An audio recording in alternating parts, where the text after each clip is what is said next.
வெற்றியும் சமமென கொன்றின்றியது அதுபோலே ஒற்றுமையாகவும் அமைதியாகவும் நடத்தி முடிப்போம் என உறுதி கூறுகிறேன்.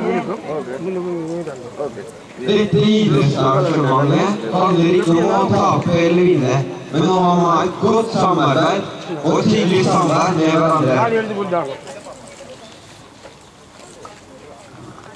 அடுத்ததாக நமது பிரதம விருந்தினர் அவர்கள் ஒரு சிறு உரை நிகழ்த்துவார்.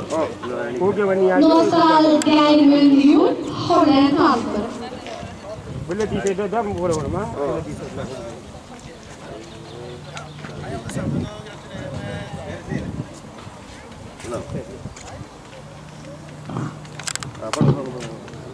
Ok, da prøver vi nå.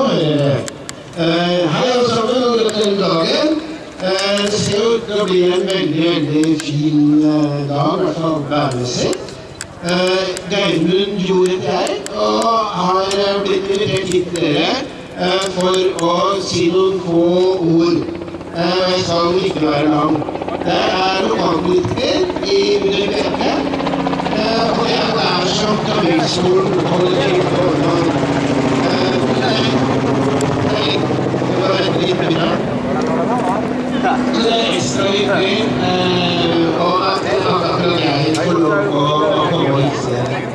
Nå vet jeg at Trafikskoleforeningen en dommerforening, og mange av dere som nå foreldre.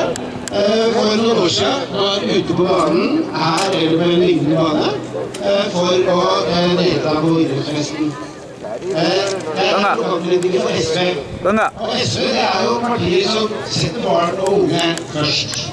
Og derfor det også moro å se så mange idrettsungdommer som skal sette hverandre I stedet. Det jo sånn at både I Oslo og også I Akershus så sliter vi med å ha nok idrettsbaner, nok utearealer, nok muligheter for sport og fritid. Det en kjempeutfordring. Og veldig mange av dere som I dag skal konkurrere med skolen, konkurrerer med andre idrettslag og foreninger rundt omkring, og vet veldig godt hva jeg snakker om akkurat nå. Så, men egentlig så skal man jo si da, når det nærmer seg slutten av en sånn tale, at jeg håper den beste vinner. Men egentlig så håper jeg at det blir uavgjort. At alle like gode.